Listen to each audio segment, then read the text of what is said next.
चलिए, आप सभी लोगों का तहे दिल से हम इस्तकबाल करते हैं।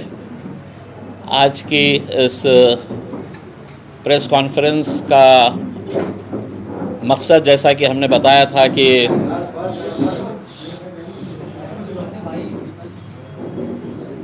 कुछ पॉलिटिकल डेवलपमेंट्स, ख़ास तौर से महाराष्ट्र के अंदर आने वाले 2-3 महीनों के अंदर मजलिस इत्तेहादुल मुस्लिमीन का क्या प्लान ऑफ एक्शन रहेगा, इन सब बातों को आपसे शेयर करने के लिए यहाँ पर हम आए हुए हैं।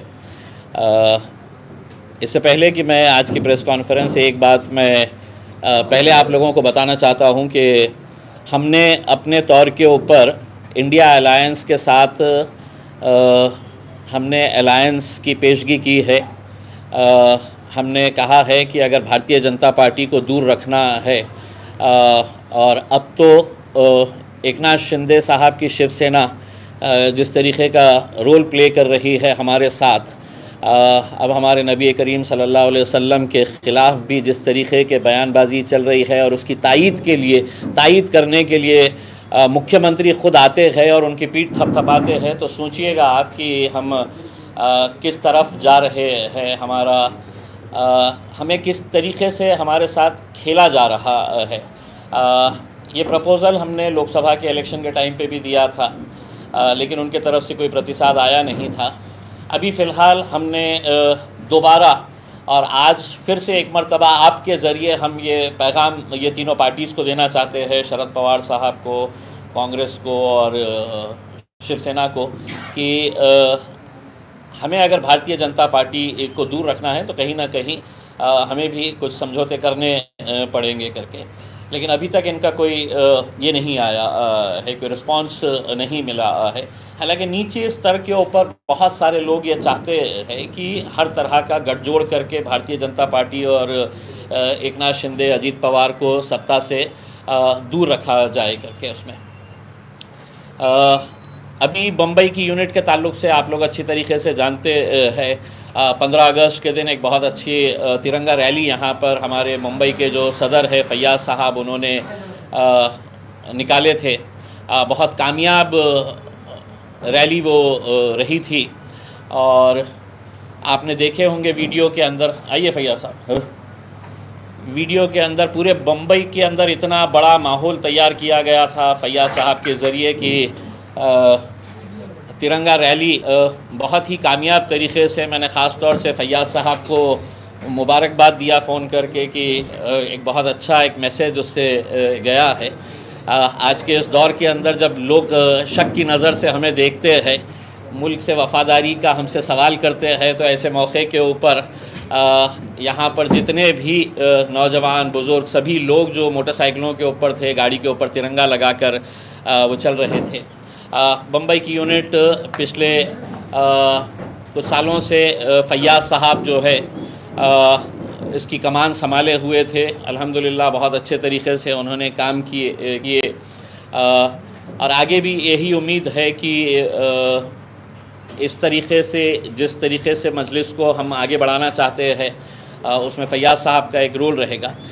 फैयाज़ साहब ने ये ख्वाहिश ज़ाहिर की थी कि मुझे भी इस बार तबा इलेक्शन लड़ना है करके। तो हमारे लिए एक बहुत बड़ा एक दुविधा ये हो गई थी कि हमारा सदर है, मुंबई की पहचान है, मुंबई की शनाख्त है। तो फैयाज़ साहब ने जब ये बात कही कि वो ख़ुद इलेक्शन लड़ना चाह रहे हैं, तो हमारे लिए ये था कि अब हम पूरा फोकस जो है जिस कॉन्स्टिट्यूंसी से वो लड़ना चाह रहे हैं वहाँ पर पूरा लगाते हुए हम सबसे ज़्यादा मेहनत जो है वो वहाँ पे करना अभी से शुरू कर देंगे करके। तो फैयाज़ साहब के रज़ामंदी से और उनके साथ चर्चा करके ये ओहदे से जो मुंबई प्रेसिडेंट की जो पोस्ट थी वो उन्होंने छोड़ते हुए, उनका भी ये है कि हम पूरा फोकस जो है वो आने वाले वक्त के अंदर अपनी कॉन्स्टिट्यूंसी के ऊपर हम लगाएं करके, क्योंकि इस मरतबा हमें पूरा यकीन है कि अगर सही तरीक़े से अगर इलेक्शन अगर हम लड़ेंगे तो मुंबई के अंदर भी बहुत अच्छे नतीजे इंशाल्लाह हम लेकर आएंगे, और उसमें जो हमारे कामयाब उम्मीदवार रहेंगे उसके अंदर फैयाज़ साहब का भी एक रहेगा करके। अब चूँकि फैयाज़ साहब का फोकस ये रहेगा तो मुंबई की ज़िम्मेदारी किसी को, तो हमारे पास रईस लश्करिया साहब जो है वो कांग्रेस के वर्किंग कमेटी के मेंबर है, माइनॉरिटी के मेंबर है वो, तो ये ज़िम्मेदारी रईस लश्करिया साहब के पास दी जा रही है, और एक कोऑर्डिनेशन के साथ हम इस इलेक्शन के अंदर पूरे महाराष्ट्र में जहाँ जहाँ से भी हम इलेक्शन लड़ेंगे इंशाल्लाह हम सब साथ में मिलकर आगे ये बढ़ाएंगे। एक चीज़ मैं बता देता हूँ कि देखिए, हमारे ऊपर आप इल्ज़ाम लगा देते हैं कि आप खड़े रहे तो इनका फ़ायदा होता है, इनका नुकसान होता है करके। उसमें हमारी ख्वाहिश है कि नुकसान होना है तो सिर्फ भारतीय जनता पार्टी का नुकसान होना चाहिए, और वो नुकसान अगर ज़्यादा करना है आपको तो हमने जो अलायंस का एक ऑफ़र किया है, कल के दिन हमारे ऊपर ये उंगली नहीं उठनी चाहिए कि आप क्यों लड़ रहे हैं करके। उसमें आज अगर बातचीत अगर होती है तो यकीनन उसका बहुत बड़ा असर होगा, बहुत बड़ा फ़ायदा होगा सभी को।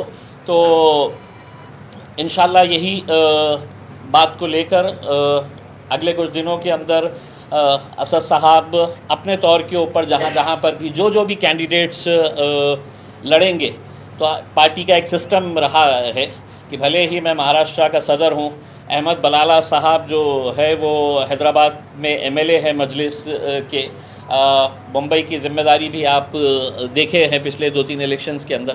तो हमारा सिस्टम रहा है कि सदर होने के बावजूद भी ये इख्तियार मैं इस्तेमाल नहीं करता हूँ, ये इख्तियार हमारे पार्टी के सदर बैरिस्टर असदुद्दीन अवैसी साहब का ही है, और वो अगले कुछ दिनों के अंदर जो कैंडिडेट्स अभी इमीडिएट हमारे को डिक्लेयर करने का है उसके अंदर है तो वो फ़ौरन उनके ट्वीट के ज़रिए, उनके लेटर के ज़रिए है तो वो डिक्लेयर किया जाएगा उसमें।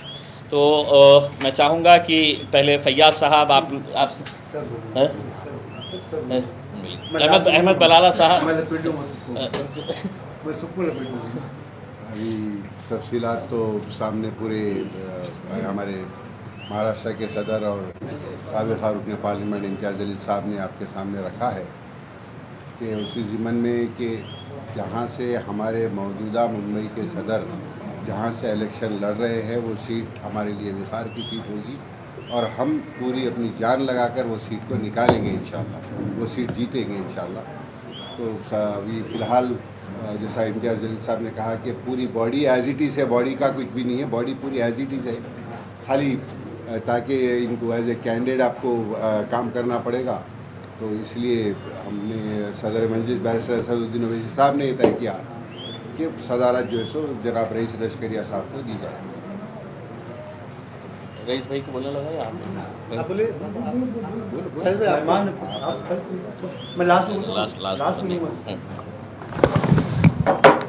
बोलिए। सबसे पहले तो मैं मजलिस इत्तेहादुल मुस्लिमीन की जो सदर है हमारे असदुद्दीन ओवैसी साहब का मैं तहे दिल से शुक्रिया अदा करना चाहूँगा। साथ ही मैं अकबरुद्दीन ओवैसी साहब का भी शुक्रिया अदा करना चाहूँगा। महाराष्ट्र के अध्यक्ष हमारे इम्तियाज़ जलील साहब, हमारे इंचार्ज मुंबई के अहमद बलाला साहब, आप सभी लोगों का मैं शुक्रिया अदा करना चाहूँगा कि आप सभी लोगों ने मुझे इस लायक समझा कि मैं इस पोस्ट पे आके मुंबई का प्रभार संभालूँ मैं और मजलिस को आगे लेके चलूँ मुंबई में। जिस तरीके से लोकसभा के अंदर महाराष्ट्र में एक भी मुस्लिम उम्मीदवार नहीं दिया गया आघाड़ी की तरफ से, ना ही विधान परिषद के अंदर कोई मुस्लिम उम्मीदवार दिया गया, इससे हम लोगों को बहुत ठेस पहुंची है। और उसके बाद ही ये हमने नतीजा लिया कि अभी हमको मजलिस के साथ आगे बढ़ना पड़ेगा इंशाल्लाह।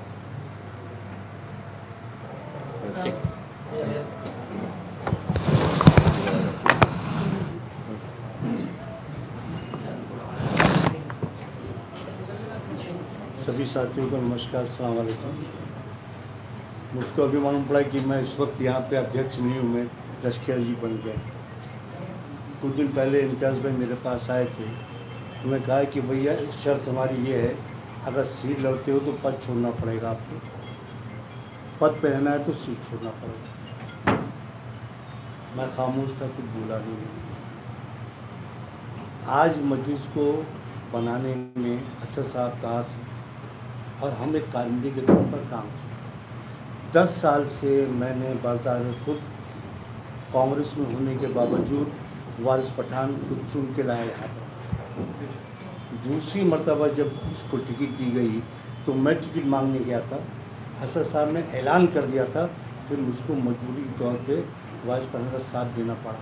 और वारिस पठान के लिए असद साहब ने झूला मैदान में खड़े होकर माफ़ी मांगा कि जो भी गलतियाँ इसने की उसके लिए माफ़ी मांगता हूँ। उसके बाद से लेकर अभी तक 5 साल हो गया, वो देखने तक नहीं आया, झांकने तक नहीं आया। ये बात के सब गवाह हैं। और यहाँ पर मैं मुंबई शहर में डिस्ट्रिक्ट बनाया, तालुका बनाया, वार्ड बनाया। आज मुझको सीट दे रहे हैं आप लोग और मेरे पद ले रहे हैं आप लोग, ये गैर वाजिब बात है। मेरे बगल की सीट है, वो सीट मेरे बहुत इम्पोर्टेंट सीट है, आपके लिए भी इम्पोर्टेंट है, क्योंकि फ़िरकापरस्त आपको तोड़ना है। तो मैं आपसे गुजारिश करता हूँ, बहुत ही मौतबाना गुजारिश है कि आपकी सीट आपको मुबारक, आपका पद आपको मुबारक। खुदा हाफिज़, अल्लाह हाफिज़, नमस्कार। चल, जय हिंद, जय महाराष्ट्र। हाँ, चलिए।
किसको दिखा रहा है? किसको दिखा रहा है? किसको दिखा रहा है?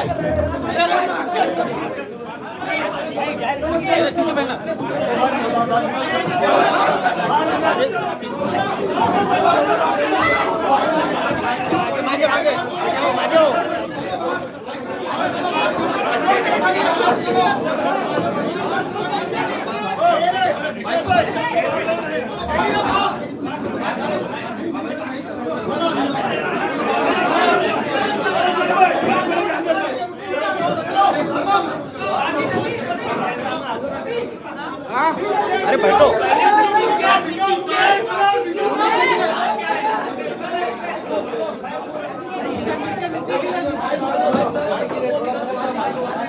अरे बाजू आ जाओ, बाजू आ जाओ। बाजूला जाओ दादा थोडं. एक मिनिट बाजूला जाओ. ताई हो ताई थोडा बात. अरे बाजूला जाओ. अरे भाई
कॉन्फ्रेंस चालू होगी ना.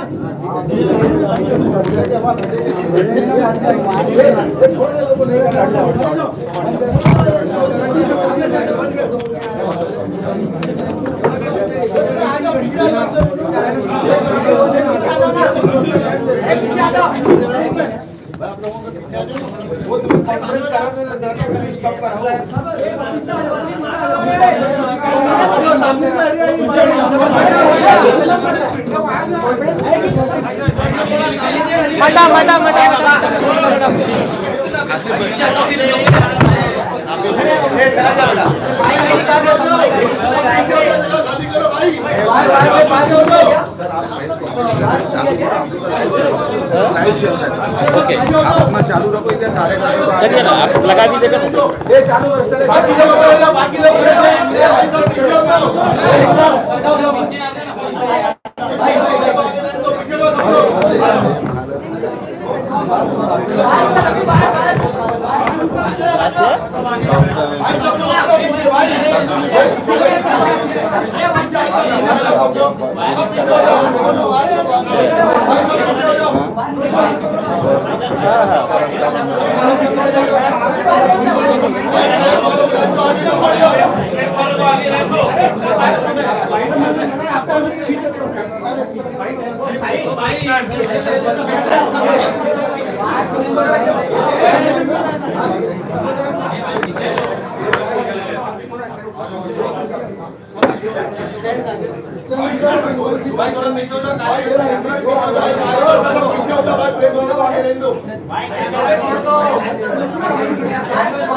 जल्दी लगाओ, जल्दी लगाओ.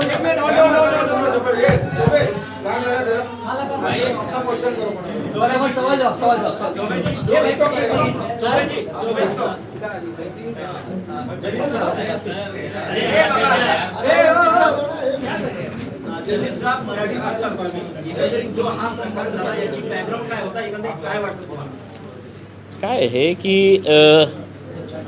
एका पदावर एक माणूस असतो. ते अनेक वर्ष काम केलेले आहे.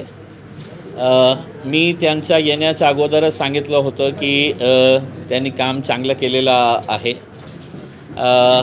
पण असं नाही आहे की एक माणूस जीवनभर तोच अध्यक्ष राहणार, तोच पदाधिकारी राहणार, असं होत नाही. पार्टीमध्ये बदलाव होत असतं. एक माणूस गेल्यानंतर दुसराला जागा द्यावंच लागते. आणि आज समजा आमचे जे अध्यक्ष होते फैयाज साहब, त्यांनी आम्हाला हे सांगितलं असतं की मला निवडणूक नाही लढायची, कदाचित आम्ही हे त्यांना बदललेच नसते. पण तुम्ही सांगा की मतलब मुंबई इतका मोठा रिजन, आमची तर अशी एक प्लॅनिंग होती की मुंबईमध्ये 2-3 अध्यक्ष आपण करावा, कारण एका अध्यक्षाकडून इतकं सारा मुंबई कवर होत नाही. तर अशा परिस्थितीमध्ये त्यांनी सांगितलं की मला इलेक्शन लढायचं आहे, तर आम्ही इमिजिएट होकार दिलं. आम्ही असं नाही सांगितलं की तुम्हाला कोणती कॉन्स्टिट्युएन्सीवर लढायचं आहे. आम्ही त्यांना सांगितलं, मी अनेकदा त्यांच्याशी पर्सनली भेटलो आणि आज नाही, मी मागच्या 1-1.5 वर्षापासून हे बोलत होतो की साहेब तुम्ही अध्यक्ष आहे, अध्यक्ष या नात्याने तुम्ही इलेक्शन लढायलाच पाहिजे. तुम्ही कॉन्स्टिट्युएन्सी निवडा कोणती कॉन्स्टिट्युएन्सीवर तुम्हाला इलेक्शन लढायचं आहे. आता त्यांनी आम्हाला जेव्हा हे फायनली सांगितलं की नाही मला इलेक्शन लढायचंच आहे, मग पार्टीचे अध्यक्ष असदुद्दीन अवैसी साहेबांनी डिसाईड केलं की आपल्याकडे टाईम जास्त नाही आहे, ते पूर्ण मुंबई बघणार आणि दुसऱ्या साईडला ते आपल्या कॉन्स्टिट्युएन्सीलाही आपण बघणार. म्हणजे जे कॉन्स्टिट्युएन्सी त्यांना लढायचे होते आम्ही त्यांना ओपन ऑफर केलं होतं.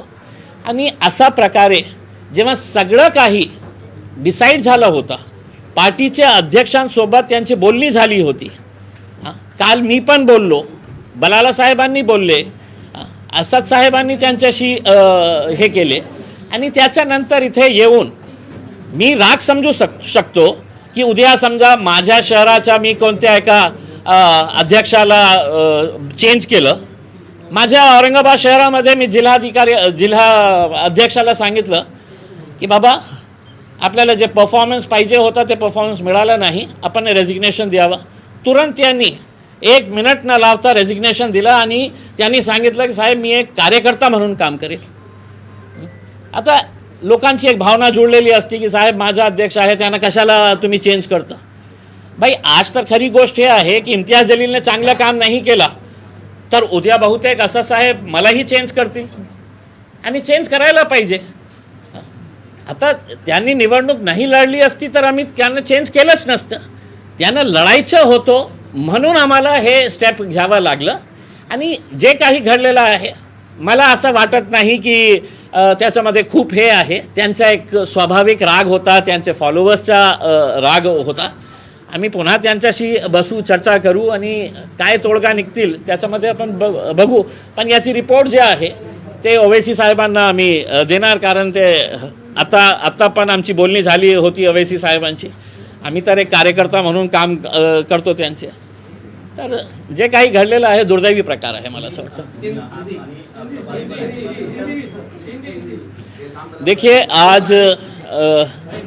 देखिए फैयाज साहब जो हमारे बम्बई के अध्यक्ष थे, उनके आने से पहले ही मैंने आपको बताया था कि अच्छा काम किए हैं उन्होंने.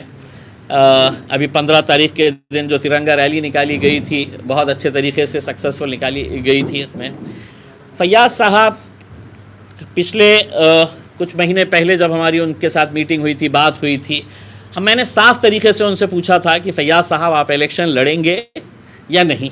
उन्होंने कहा था कि नहीं मुझे इलेक्शन लड़ना है करके.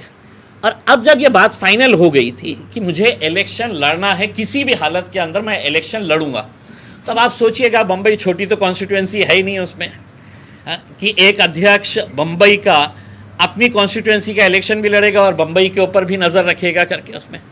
तो हमने फिर है तो उनको ये बोले कि फैयाज साहब अगर इलेक्शन लड़ रहे हैं तो फिर ये जिम्मेदारी किसी और को दे देंगे हम, आप इसके लिए तैयार है. ये सब तय हो गया कि भाई ठीक है उन्होंने इलेक्शन लड़ रहे हैं, तो हमने ये बोला है कि हम भी आके हैं तो आपकी कॉन्स्टिट्यूएंसी के अंदर मेहनत करना शुरू करेंगे, वहाँ पे प्रचार सभाएं जो भी करने का है हम करेंगे उसमें. तो ये सब फाइनल होने के बाद कल तक हमारी अच्छे तरीके से बातचीत हुई, बलाला साहब से बातचीत हुई, असद साहब से बातचीत हुई. सब होने के बाद ऐन वक्त के ऊपर यहाँ पे आके इस तरह का मतलब मेरे हिसाब से ये किसी भी मतलब एक राजनीतिक पार्टियों के अंदर ऐसे चीज़ें होते रहती है. लेकिन हम ये एक्सपेक्ट नहीं करते हैं कि मजलिस के अंदर, क्योंकि मजलिस का नाम ही जो है वो इत्तेहाद है, अगर यहाँ पे आपका पद ले लिए, अगर हमने पद लेके ये बोले होते कि नहीं आप इलेक्शन भी नहीं, ये इख्तियार किसके पास है? ये पार्टी के पास इख्तियार है या असदुद्दीन अवैसी साहब के पास इख्तियार है कि साहब नहीं हम आपको पार्टी पोस्ट से भी निकाल रहे हैं, हम आपको टिकट भी नहीं देंगे. ये असद साहब बोल सकते हैं, लेकिन असद साहब ने खुद ने कहा कि नहीं आप मुंबई का चेहरा है और हमारी नाक है आप अगर इलेक्शन लड़ रहे हैं तो हम मेहनत करेंगे करके उसमें आपके लिए अभी से मेहनत करना शुरू करेंगे। तो यहाँ पे ऐसे वक्त के ऊपर आके ऐसी हरकतें करना मेरे हिसाब से किसी को भी शोभा नहीं देता है। लेकिन ठीक है, राजनीति के अंदर फॉलोअर्स होते हैं एक नेता के, उनके फॉलोअर्स ने हंगामा थी, हमारी कोई उससे ये नहीं है, बात करेंगे, देखेंगे आगे क्या होता है।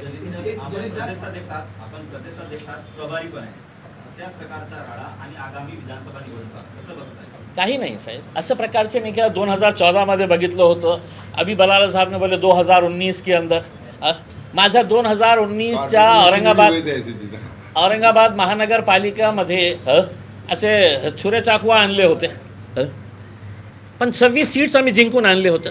त्याच वर्षी 26 हमने कॉर्पोरेटर्स चुना के लेके आए थे। तो ये चीज़ें होती रहती है। देखिए कल के दिन है तो अगर असद साहब ने कहा कि इम्तियाज़ जलील अब तो महाराष्ट्र के सदर नहीं रहेंगे, मेरे 10-5 चाहने वाले होंगे, उन्हें भी नाराज़गी होंगी कि साहब ने इम्तियाज़ जलील को कैसा हटा। लेकिन ऐसी हरकतें करना मेरे हिसाब से किसी के लिए भी, और पॉलिटिकली मेरे हिसाब से इस तरह की हरकत करना मतलब ये है कि आप पॉलिटिकल सुसाइड कर रहे हैं करके। उसमें किसी ने ठेका लिया है क्या कि इम्तियाज़ जलील ज़िंदगी भर रहेगा, अहमद बलाला साहब है तो ता हयात जब तक ज़िंदा है वो हैदराबाद के MLA रहेंगे? नहीं। कल के दिन हो सकता है असद साहब कहेंगे कि नहीं साहब अब आप नहीं, किसी और को, इम्तियाज़ जलील अब तुम नहीं लड़ेंगे, कोई और लड़ेगा करके।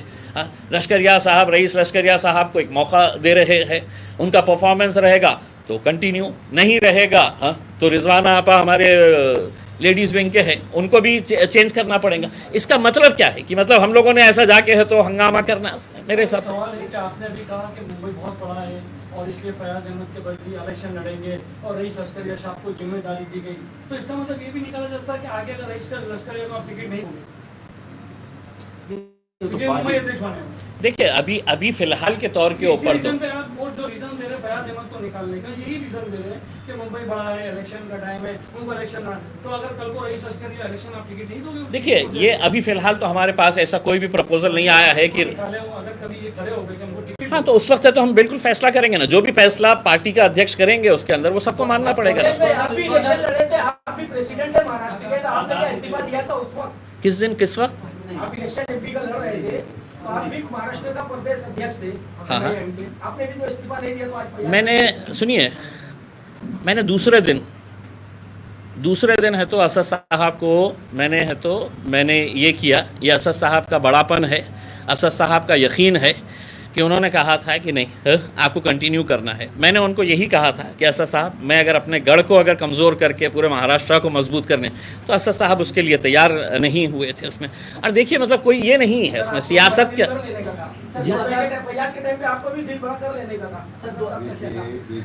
देखिए मैं रहूं या ना रहूं ये मेरा पार्टी का अध्यक्ष तय करेगा, ना तो कोई यूट्यूब चैनल वाला डिसाइड करेगा कि इम्तियाज़ जलील तुमने जाना ही चाहिए था करके। उसमें मेरा पार्टी का अध्यक्ष मुझे बोलेगा कि अभी निकल जाओ, आधे घंटे में इम्तियाज़ जलील रेजिग्नेशन दे के है तो बिल्कुल है, तो एक मजलिस का सिपाही बोल के काम करेगा। 2019 में भी ये देखा गया था, चुनाव से पहले सदर बदला गया था, 2024 में भी चुनाव से पहले जो है वो सदर बदला।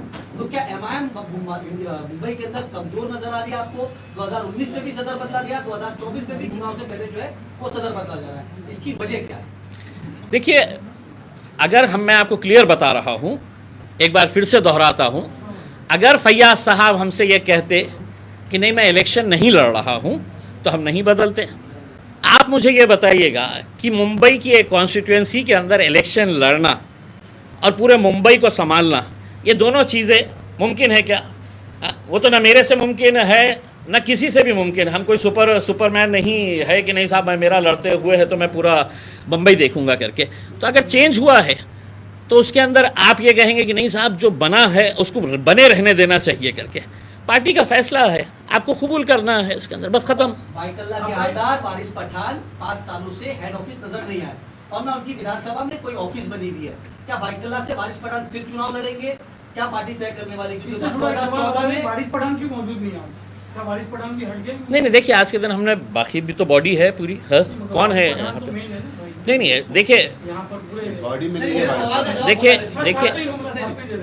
देखिए वारिस पठान के पास कोई ओहदा नहीं है। आप मुझसे ये भी पूछेंगे कि साहब आपके 2 MLAs है, वो 2 MLAs ने भी आना चाहिए था, बैठना चाहिए था करके उसमें।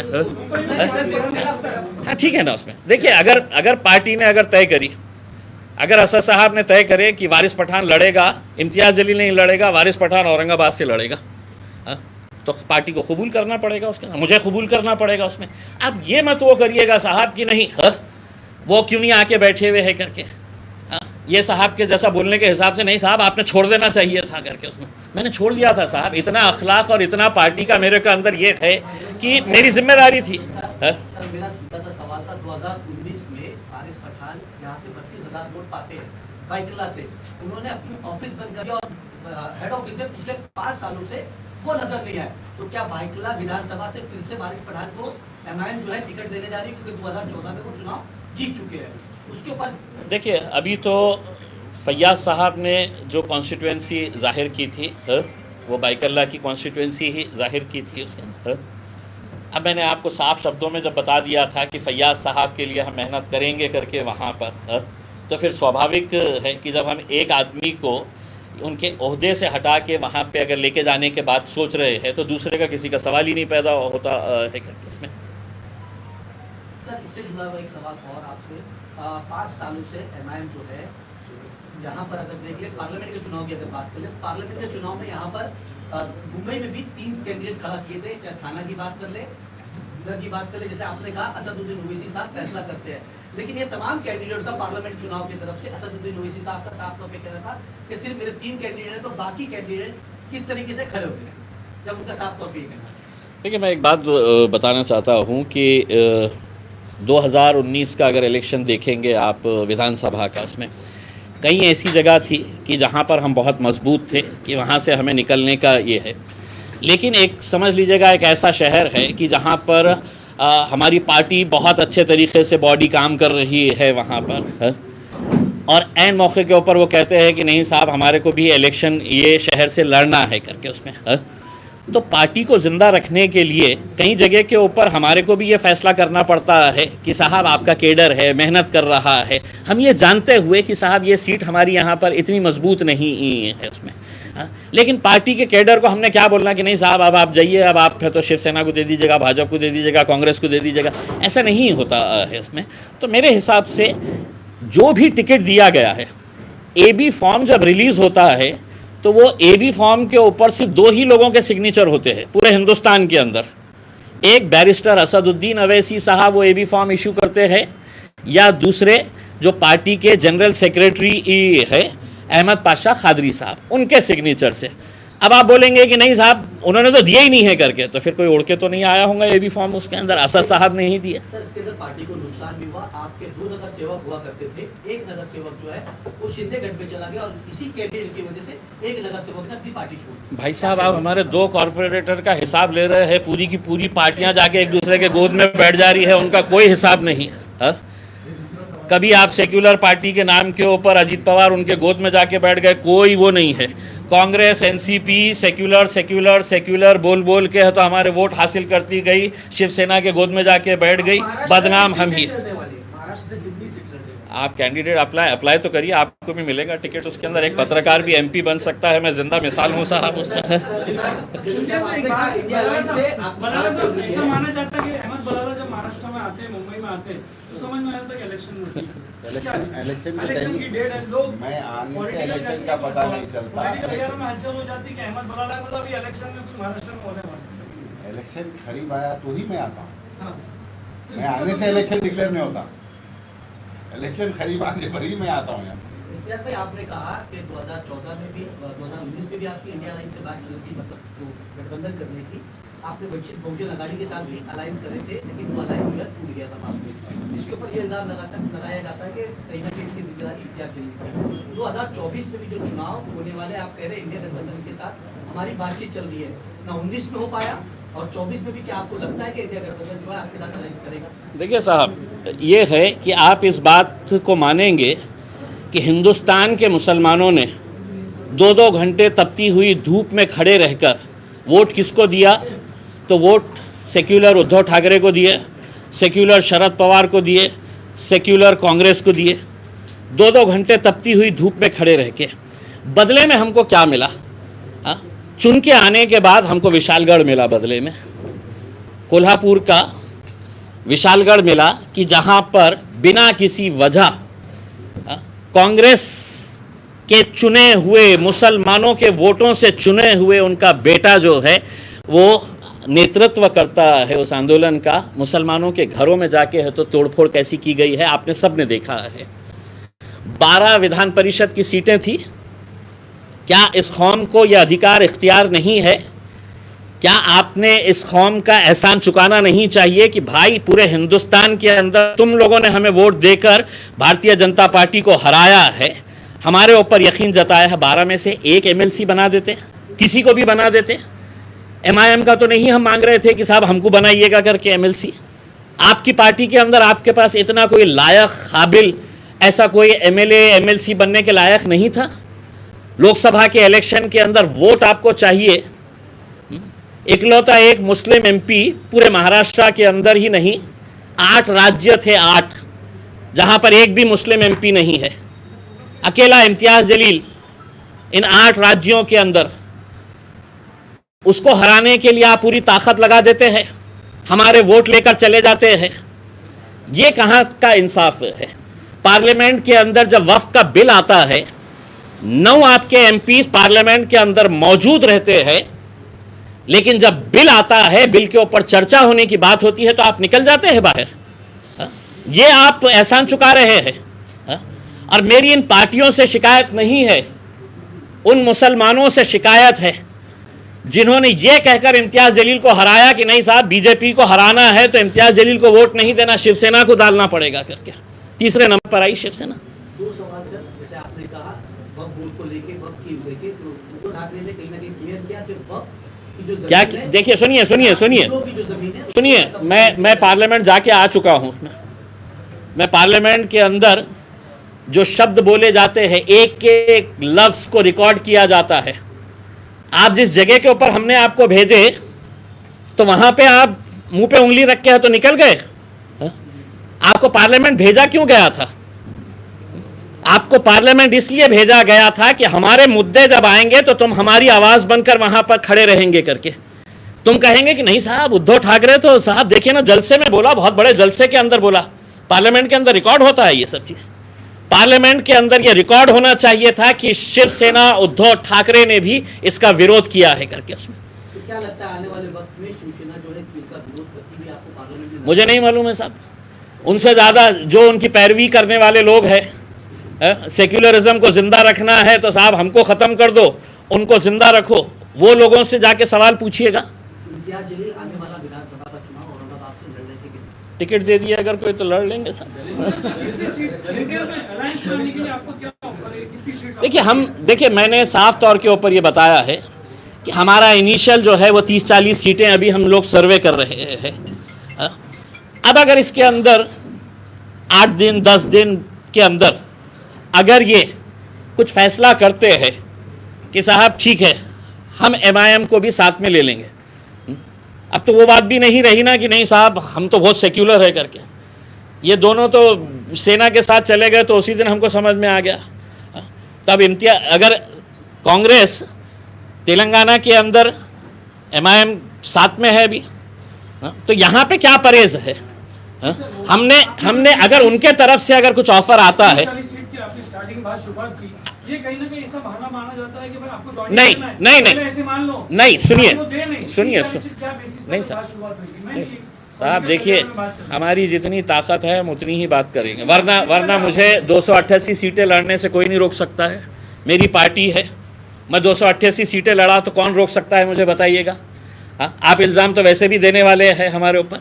हम ये कह रहे हैं कि साहब हम हमारे तौर के ऊपर इतने सीटों के ऊपर हम ये कहेगा कि नहीं साहब अब हम ये 30-40 सीटों के ऊपर, अगर उन 30-40 सीटों के अंदर हमको लगता है कि साहब ये 10 सीटें हैं जिसके ऊपर हमको लड़ने का है, हम मजबूत है करके, आप अगर हमको लेना चाहते हैं तो आप हमको बोलिएगा कि हम चलिए ठीक है हम बैठते हैं, आपस में बैठते हैं।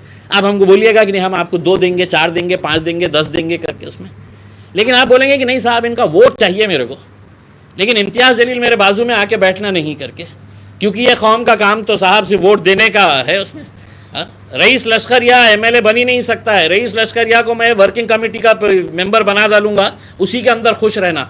हमारी ये सोच है साहब कि अब मुसलमानों ने ये फैसला करना है कि एमपी भी हमारा होना, एमएलएस भी हमारे होना करके। बस आपको है तो से मुत्तहिद होने की ज़रूरत है।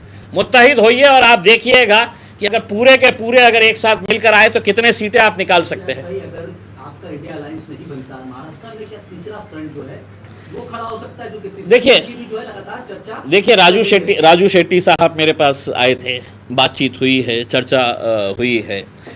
बच्चू कडू साहब ने भी बताया है कि ये करेंगे करके।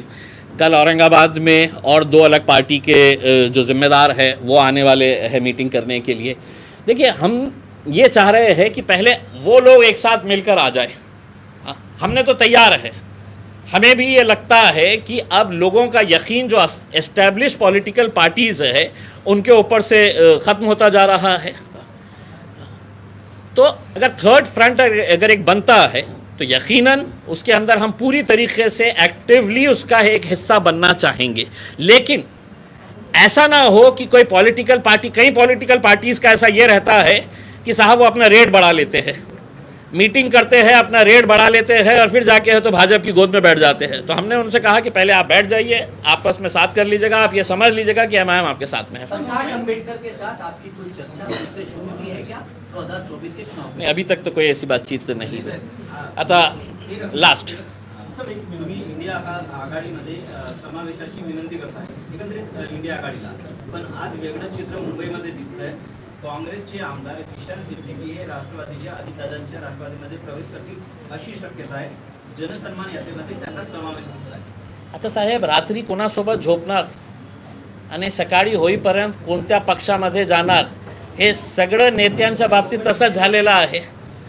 आज आपण मंत्रालयात गेलं आणि एखाद्या आमदाराला भेटलं तर आपल्याला विचारावं लागतं की आता कुणाच्या सोबत आहे करके। तर अशी परिस्थिती आहे। कोण कुठे जाणार आणि येणाऱ्या 1-1.5 महिन्यामध्ये तुम्ही बघणार की या पक्षाचे, आणि तुम्ही आमदारांच्या बाबतीत बोलतो, काय गॅरंटी आहे की उद्या शरद पवार साहेब नाही जाणार? काय गॅरंटी आहे की अजित पवार साहेब पुन्हा इथे नाही येणार? काय गॅरंटी आहे की समजा एकनाथ शिंदे साहेबांना हे मिळालं नाही मुख्यमंत्रीपद, ते पुन्हा उद्धव साहेब सोबत येणार? म्हणजे काहीही शक्य आहे ना राजनीतीमध्ये। सर एक आखिरी सवाल है मेरा कि अजीतदादा पवार की पार्टी में मुसलमान नेता गए, जैसे बाबा सिद्दीकी गए, जिशान के जाने की तैयारी है, तो ये कहीं ना कहीं बीजेपी के सपोर्ट में चले जा रहे हैं मुसलमानों को गुमराह करके। इसके ऊपर आपको क्या कहना? मुसलमानों को बोलो थोड़ी अपनी गैरत ज़िंदा रखो करके, थोड़ी गैरत अपनी ज़िंदा रखो। जिस नबी करीम के ख़िलाफ़, हमारे हुजूर के ख़िलाफ़ इस तरह का भद्दा कोई स्टेटमेंट देता है और वहाँ का मुख्यमंत्री आकर इस तरह की बात करता है कि तुम्हारे बाल भी हम बाका नहीं होने देंगे, बाल को भी हाथ नहीं लगाने देंगे, तो आप सोचिएगा कि ये सही मानों में ये मुसलमान है क्या जो इनके साथ आज के दिन बैठे हुए हैं। ये सवाल खुला है, उनको नाराज़गी होंगी मेरे ये से। लेकिन तुम ये बताओ कि तुम्हारी सियासत बड़ी है या तुम्हारे लिए अपने नबी करीम सल्लल्लाहु अलैहि वसल्लम बड़े? इम्तियाज़ जलील लंदन से लड़ने का सोच रहा है सर उसमें।